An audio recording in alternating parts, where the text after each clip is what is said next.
Acolytes, good news! Woking is being purged from gaming industry.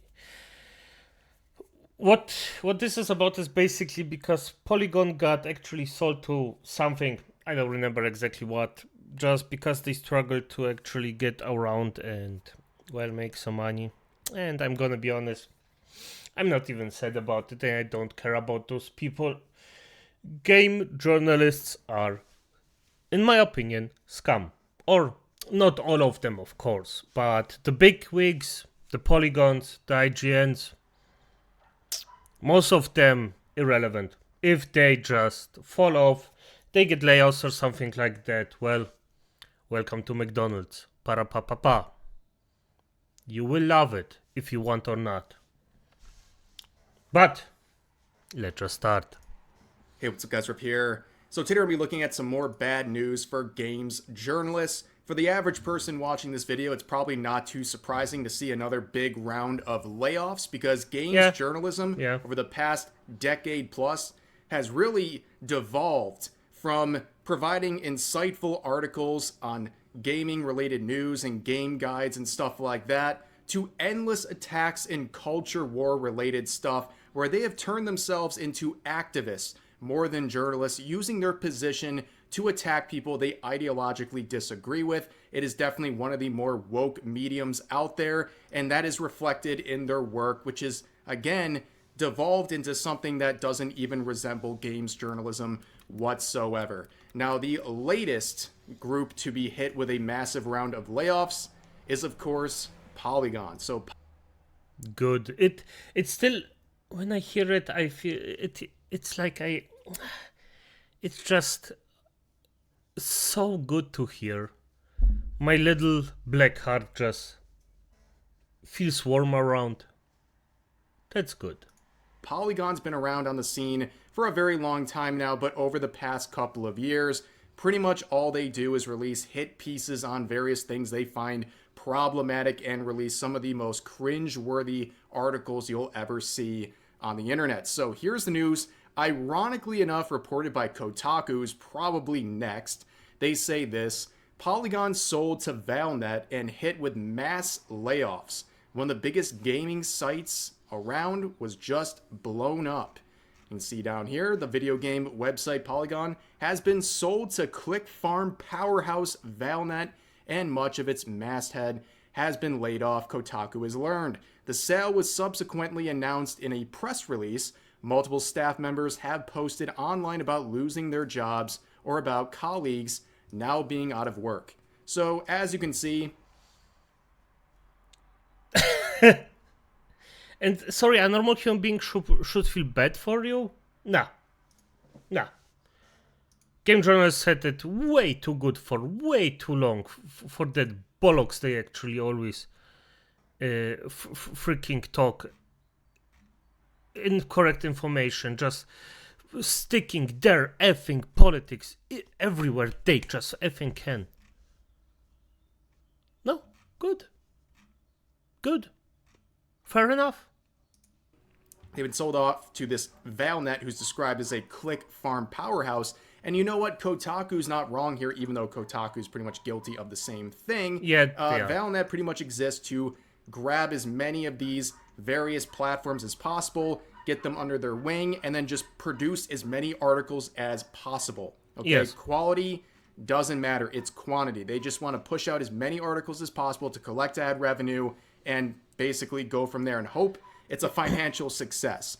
Now let's see. I mean, I'm gonna be honest, I wouldn't even cry about the quality of their videos, except he means it in how truthful they are. Because at the end of the day, accuracy is the thing that I am all for. If it's accurate, I don't care if it's high or low quality, as long as it's accurate. Most of the time, just say it like that. And the thing is, they weren't even accurate.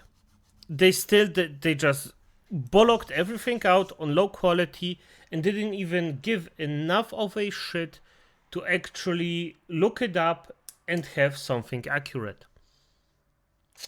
Yeah.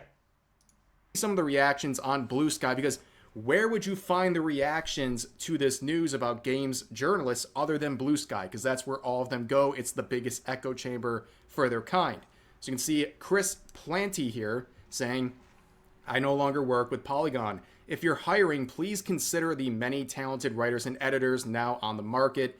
Every one of them deserves a spot on your staff. I won't be talking more about the sale because I wasn't involved. Going to hang out with my kid, taking wins where I can. Here's another. Instant red flag. Instant red flag. As soon as you do things like this on freaking Twitter, I'm not hiring you. Why? Because this is virtual signaling. Simple as that. If you whispered me per Twitter, it's a different story. Because you just have to get somehow in contact with somebody. But this doesn't show initiative. This shows I want a virtual signal, be open about it on Twitter, and hope that somebody comes to me because I am such a little special, nice journalist. Take me. Because I am so good. F off.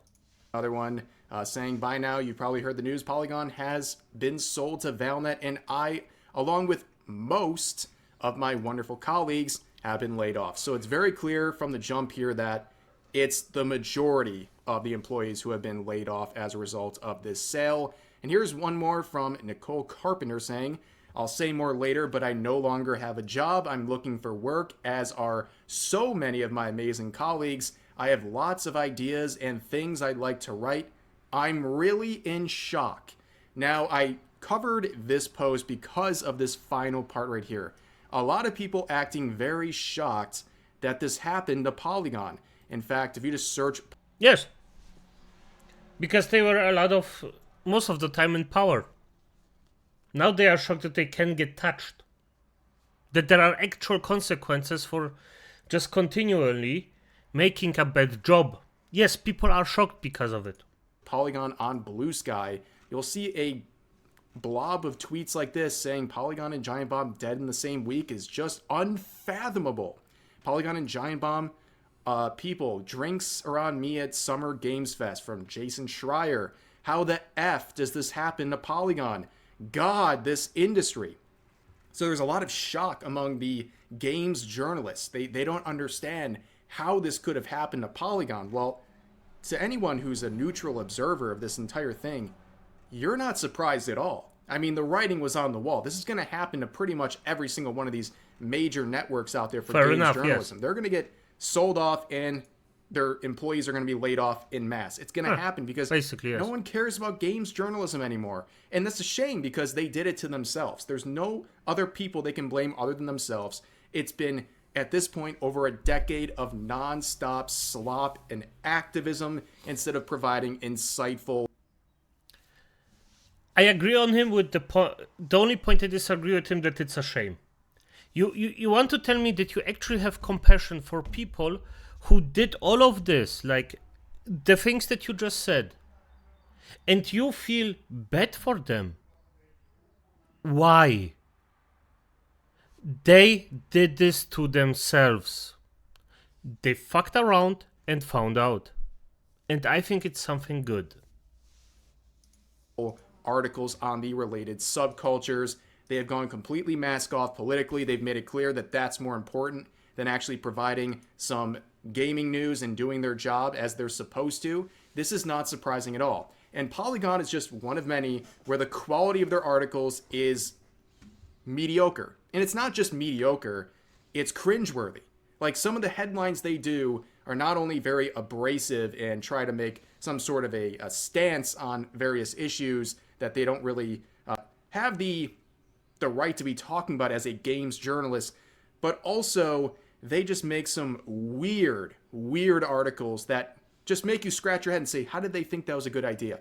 So to celebrate all of what I just said and to really show it to you, I decided to go through Polygon's website and just pick out their greatest hits, some of the classics from their website, and I just keyword searched some relatively predictable terms that will show up in a ridiculous article, right? This took 5 minutes to pull up all these articles. I'm sure there's a lot worse out there, but let's get into it. For F's sake, how did he find it? Because after I heard it, I looked for this. How the F did he find it? I have to up my game with this stuff. Damn it. Because Acolytes, just for those who are interested, the effing thing is, I'm trying to go from a reactionary to a commentary thing, at least with the informational stuff. Not with the, if you got a funny video or something like that, this will stay. But with this, and I just can't for effing shit find this stuff. It's just, an old Lich just needs way longer to actually learn new tricks, as it seems. If it was at least something to do with necromancy, it would be way easier, but this is pure witchcraft. Starting with this one, there was one big snub in the Game Awards nominations. Dragon Age the Veilguard, a game engineered to succeed at the Game Awards, did not. So they're saying, based on their gaming knowledge, that Dragon Age the Veilguard was snubbed at the Game Awards because it didn't win any of the big awards, which to anyone looking at this, it is not surprising at all that they did not succeed at the Game Awards. The only thing that was surprising is Correct. that the people working for the Game Awards, especially the journalists who control the overwhelming majority of the votes, that they didn't just go mask off and say, well, this aligns with us politically, let's make it win. But it did not, and I guess this person at Polygon is surprised. This game was not engineered to succeed. The franchise was, but this game was not. It hyper-focused on... And probably died because of it. And that's a shame. Because I may like or dislike some games in the entire franchise, or like some games more or less than others, but every single one of them, I understood why people like them.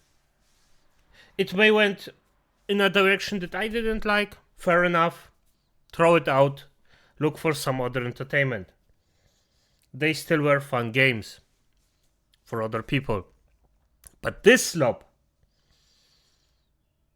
damn, like this was a killer. This was just a sacrificial dagger in the heart and let him suffer kind of death.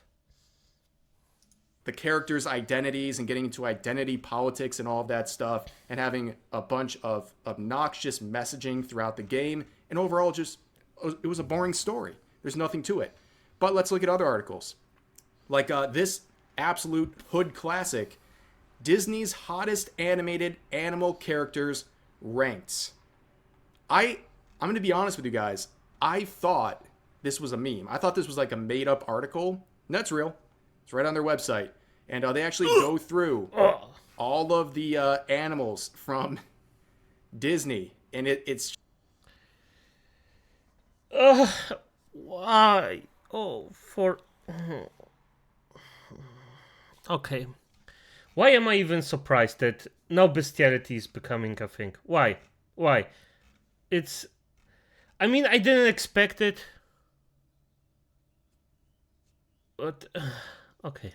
It's wild. This is games journalism in a nutshell. This is peak journalism right here. Like, if you want to do this sort of stuff, you're a little weird and you want to make some sort of a list like this, nobody really can stop you. But is this really what Polygon should be doing? And also, Polygon, by the way, is very judgmental in their articles about people who enjoy Japanese-style games and stuff like that, and also enjoy playing attractive female characters, as we'll see in a little bit. But here's another one, a game changer right here in 2017, saying gaming's racist and sexist personalities aren't a new threat to children. Technology changes the fears, but not the strategies, with a picture of JonTron here, so obviously making him one of the faces of this racist and sexist issue targeting children. So poor JonTron. I may not like his entertainment style, but for F's sake, I heard what he said. He's definitively not a speaker. Or maybe these days he is, I don't know. But this point where this happened, he just didn't deserve the amount of pure shit he got. But hey, that's just me. Down here they say, In quotes, "Do you watch PewDiePie?" I asked my oldest son. He shook his head no, but then asked why I would even bring it up. "Because he doesn't understand why jokes about genocide aren't funny," I explained. "My son goes to a German language school, and this wasn't the first time this particular topic has come up. I don't think PewDiePie is an anti-Semite as much as I think he's a rich white guy who doesn't understand that anti-Semitic humor isn't the best way to make a point. PewDiePie is thoughtless, and his wealth and built-in following insulates him from having to look at any of his beliefs very hard. I wouldn't be upset if my children were fans of his, but I would try to explain why shock humor is lazy and more likely to get you in trouble than to get a laugh." And then they move on to talking about JonTron, which that whole controversy with him is just insane. Basically saying that he's parroting white supremacist beliefs and stuff like that. It's just classic Polygon complaining about PewDiePie. I'll ask you, where's PewDiePie today versus Polygon? Well, one's living a happy married life and experiencing the first time being a father, and Polygon is Polygon. Yep. That's pretty much the hype for what's going on here. Let's look at some more Expedition. classics. Wizards of the Coast is addressing racist stereotypes in Dungeons and Dragons. Changes to the Drow and Orcs and more diverse hiring. So in case you're not familiar with this controversy, I covered it many years ago, but Wizards of the Coast was pressured by a bunch of activists to change and censor some of the monsters in their IP, because those people, you know, the non-racist, the progressive people, they looked at these monsters and said, this reminds them of black people. Yep. Therefore, Wizards of the Coast is racist. Try to wrap your head around the fact that these progressive people look at monsters in a video game and their first thought is black people. Very, very strange. It's pretty much a self-admission there. Yep, but here's another one. The fascist subtext of Attack on Titan can't go overlooked. The story's twist exposes the ugly side of the manga and anime. I didn't even know they jumped in on this whole Attack on Titan is promoting fascism trend that people try to do about 5-6 years ago, but that's not too surprising given the fact that it's Polygon, of course. Yes. Here's another banger. Is this a Pulitzer Prize winner? It has to be. Understanding Ugandan Knuckles in a post-Pepe the Frog world. That sentence will give you whiplash, dude. Yes, they actually sat down and went through this to try to compare Ugandan Knuckles to Pepe the Frog to understand whether or not Pepe the Frog is actually a hate symbol or, you know, acceptable or not. Let's read a little bit. So they're talking about Pepe the Frog, and of course, they say this. Pepe was co-opted and weaponized by alt-right groups, a radical movement that propagates racist, misogynistic, xenophobic, and other hateful ideologies, and used as a form of harassment towards those on the opposing side of the political spectrum, and hit mainstream recognition during one of the most tumultuous political periods. Pepe represented the total power a character meme could yield. The thing is, the right didn't even do it. They just posted a few paper memes and then just said, yeah, I mean, funny, haha. And then people just got mad at paper. I remember those times, acolytes. Yes, ladies and gentlemen, this is what we're talking about. When you post Pepe the Frog, if you're watching a Twitch stream and you're posting something or a variation of Pepe the Frog in response, you're actually using an alt-right dog whistle. Mm-hmm. They tried this. They tried really hard. They actually got the ADL to designate it officially as a hate symbol, but people just laughed at it, and it's still very popular to this day, obviously. But they go on to say, like, wait a second, we're enjoying this Ugandan Knuckles thing, and there's that whole, like, do you know the way thing that people were saying. Like, that doesn't make the character racist, but Pepe the Frog is still a hate symbol because, I don't know. But anyways, terrible article. This was a painful read. Here's another one that got them a lot of flack about 2 years ago. Link is a gay icon, and Zelda fans know it. The Legend of Zelda's queer themes are more than just Not subtext. surprised. So they're just claiming that Link is gay, which is a wild and outrageous claim. And really, they're just kind of projecting their own desires onto this character that's in no way portrayed as this in the series, but they're really reaching to do this because it serves their narrative and their desires. And also they're implying that if you don't believe this, you wouldn't be a Zelda fan. Very obnoxious. But here's another one. Grand Theft Auto 5's misogyny is a problem its creators must finally address. Dated back in 2014. I'm sure that went really, really well. But, of course, there's more stuff like this. Sexism. The thing is, they got away with it for so long. People ate it up for years. It took years to actually put them down. So you might say it's bad, and you are correct about it, because I think those toxic people just deserve what they got. But they got away with it for years, and that's just disgusting. Knowing that is just disgusting. In League, e-girls, supports, and pretty champions. Maybe, just maybe, we should stop caring so much about what women do in video games. Well, I will counter you back on that one, Polygon, and really all of these games journalists. I think maybe you should stop caring about what people enjoy, including men enjoy when they're playing video games, because that seems to be all they're doing. They're trying to police the type of content that people can consume and the entertainment that they enjoy. In fact, here is a great example of their hypocrisy side by side. You can see one article talking about Skullgirls, where there was an update getting rid of some fan service from that game and wristbands or armbands that looked a little too close to a certain political party from Germany at one point. And of course, a lot of this was blown out of proportion because, oh my gosh, it turns out the bad guys in the game are actually modeled after bad guys in real life. There's actual bad guys in a video game. Shit. Holy moly. And also, of course, the fan service being censored also removed digital copies from people, or they took away the digital copy. So they are quite literally taking things away from people as a result of this update that blew up in their face. But they're saying here, censorship good, fan service bad. But then they made an article about Genshin Impact saying Genshin Impact covers up the booties of its boy toys. And they were upset about censorship of the male characters. Very interesting. Here's another one. Anita Sarkeesian looks back at Gamergate. The game industry's silence was shameful. Written by Anita Sarkeesian. This is the old OG Gamergate days. Anita Sarkeesian was at the helm of her movement. She is a very deceitful.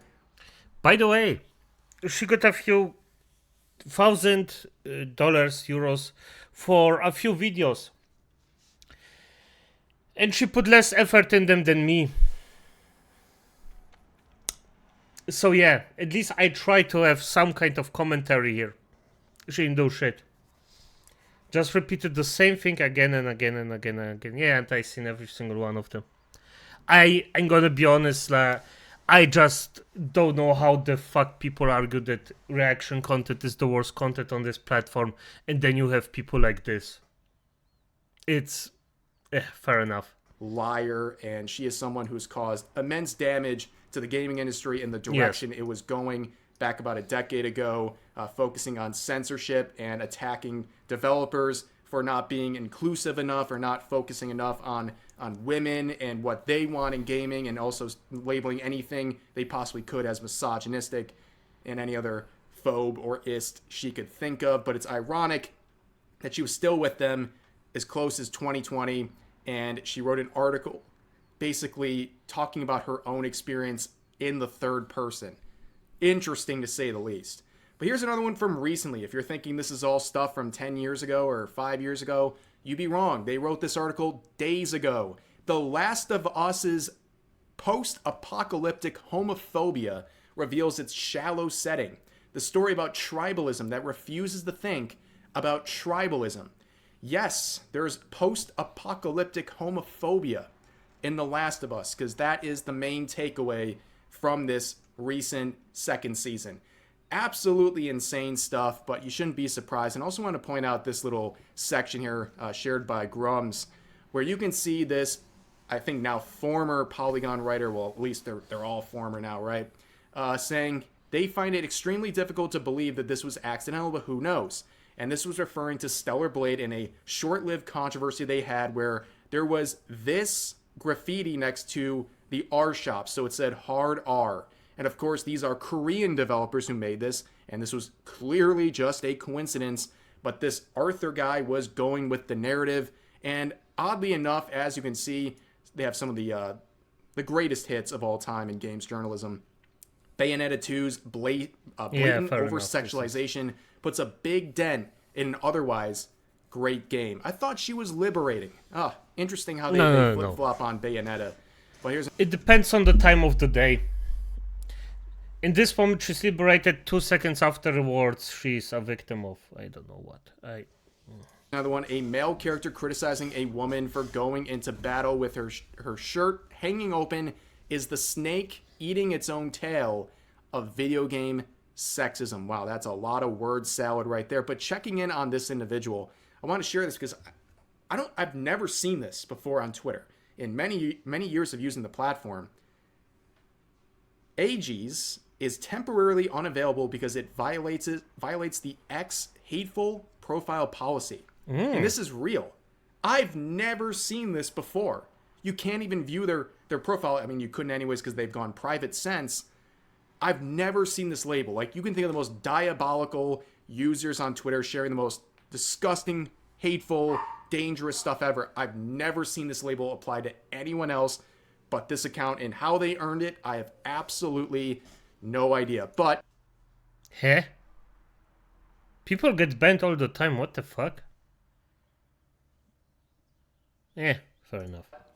Of course, the confusion and delusion of games journalists and their allies is continuing here. Khalif Adams, who's always involved in all this stuff, says, seeing brilliant people at Polygon lose their jobs while grifter content creators are getting seats in the White House press corps isn't fantastic. Well, not for you. And many things to point out here. Oh, imagine you have to look for work. Or at least I hope so. Just work a freaking job that is actually stressful, and then we can talk. Stressful or just körperlich anstrengend. If they were so brilliant, why did they get shut down? Because if they were so brilliant, making such good content, wouldn't people be interested? The market chose, and they didn't choose them. And of course, as usual with anyone who is a part of these related movements, the seething about content creators continues. I said it recently about some of the English voice actors and also some of the anime and manga localizers, but games journalists and their allies are the same way. They absolutely hate content creators. They are seething in jealousy every single day. Every single person that's not aligned with them politically is a grifter. They won't accept or even give any of their opinions a chance as a result. And it's just showing itself once again right here. But that's going to do it for this video. As always, feel free to share your thoughts about today's topics in the comments. Fair enough. Fair enough. As I said, I'm just going to repeat it because it's such a beautiful thing. People got fired from their cushy, nice jobs. They did badly anyway, so I am happy about it. Is there more to say, acolytes? I would say the Schadenfreude is just fair enough. I could literally make some freaking Benjis in there and they would do a better job of actually providing information, but for F's sake. As it is, good night.